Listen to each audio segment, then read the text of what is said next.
Hi, how are you today? Today, I want to talk to you about caveman ethics. So, what is caveman ethics? Well, when you hear the term caveman ethics, what comes to your mind? You know, you think of like caveman, and that's like modern man. It's like people living in caves, right? And then ethics. What does ethics have to do with cavemen? And what is this? Caveman ethics. Well, to me, it's like going back to basics. And if you watch my YouTube experiment video, I talk a little bit about this, and it's a book that I was writing. And caveman ethics was a philosophy that the main character kind of was living by. And to him, it just meant truth. I mean, it meant true peace, true unity, true equality, true everything. It's not this candy-coated, everything's peachy thing. It's the absolute truth. It's yin and yang. It's not everything is perfect, but it doesn't need to be perfect. And in the book, he is confronted with like extremely bad and negative things. And through this philosophy, he was able to work through it. And it wasn't that before this philosophy he was a bad person. No, he was always a good person. But all of a sudden, he came across this idea that just struck a chord with him. And while I was writing the story, it kind of struck a chord with me and my experiences and just ways may have handled things or how I could have done things better. Because you can almost do everything better. Like when you look back on almost anything you've ever done, you always go, this probably would have worked a little bit better. But what's caveman ethics in like the everyday life? Like, I'm gonna go back to when I was in school, and as one of these examples. And when I first started school, when I went in with my mother for my school interview or placement or whatever it is that they were gonna do with me for the rest of my career as a student. And now I was going in the first grade. I was 6 years old, and I had what they called a speech impediment. And as a 5-year-old, 6-year-old kid, maybe your speech isn't going to be the perfect.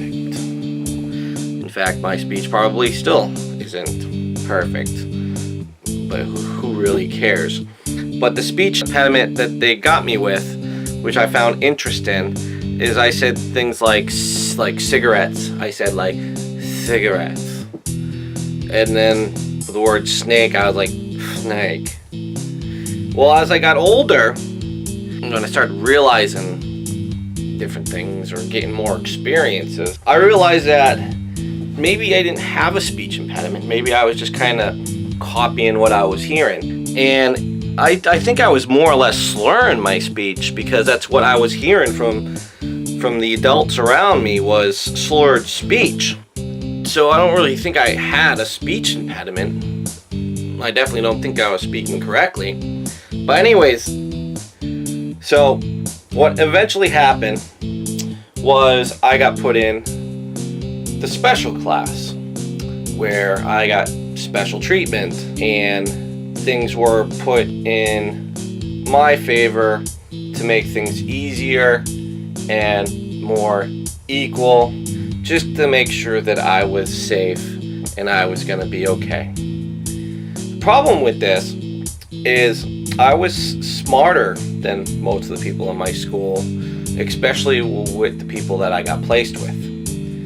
And things weren't tipped in my favor, at least for the long term. In fact, things were unequally placed for me to make sure that I was always going to be held back. And no matter how much I tried to push and be like, hey, listen, I shouldn't be in this class.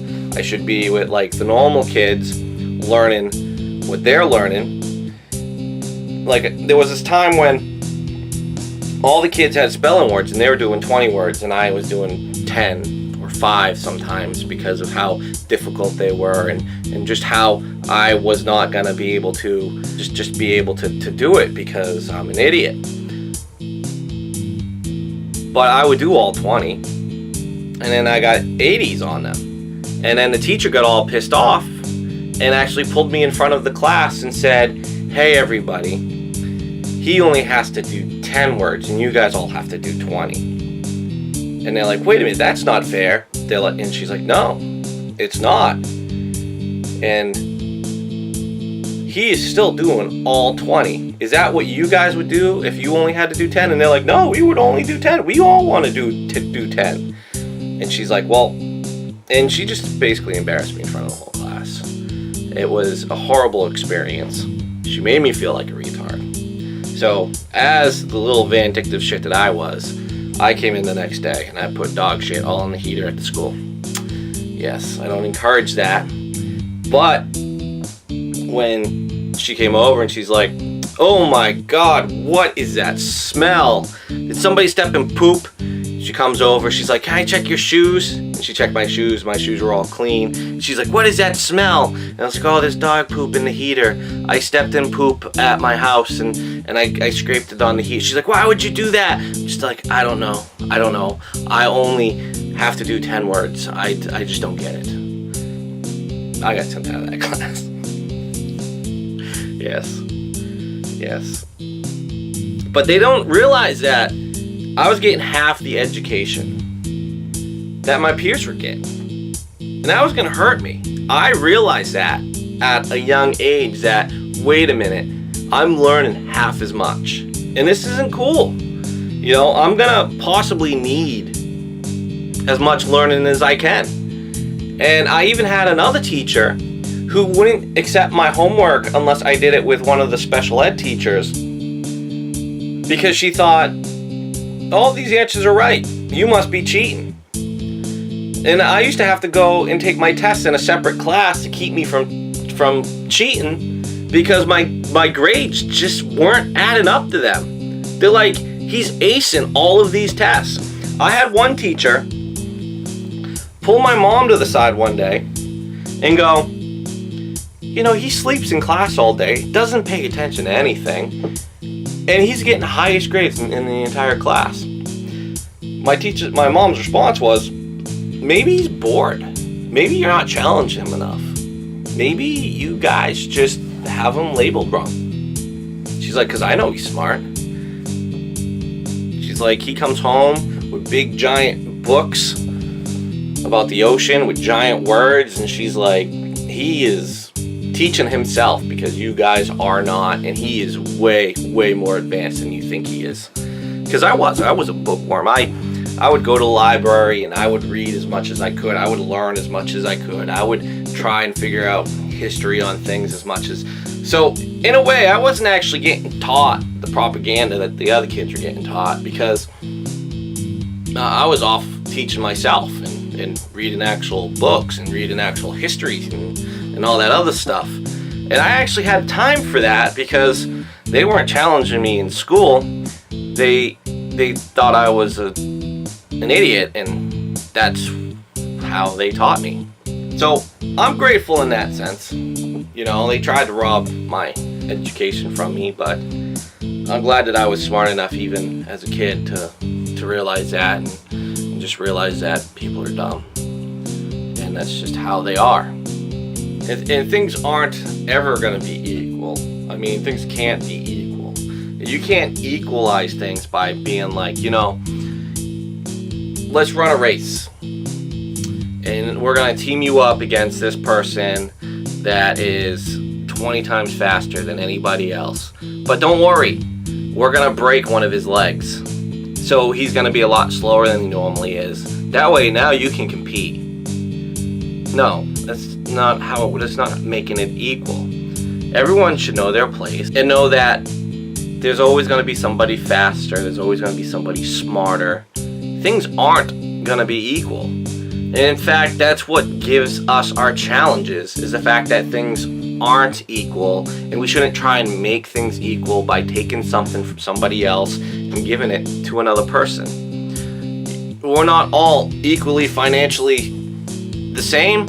Some people are born with money, some people just know how to make money, and some people just know how to spend money, and some people just don't have money. Safe places, it's false security. It makes people weak, and it's not ideal.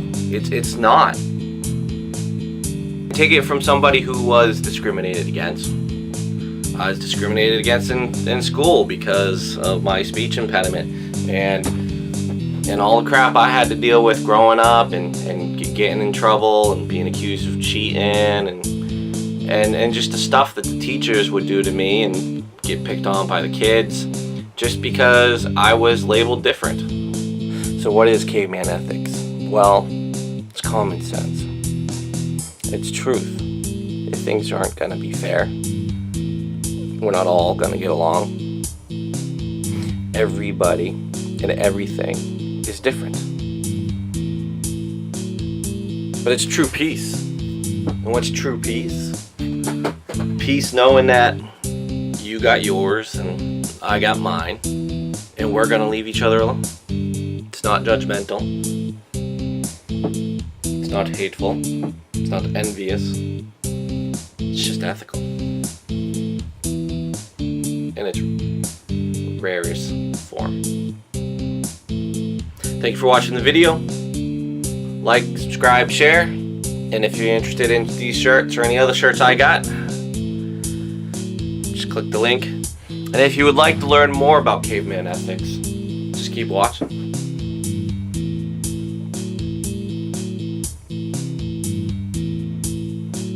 Thank you. This is Foulfish, out.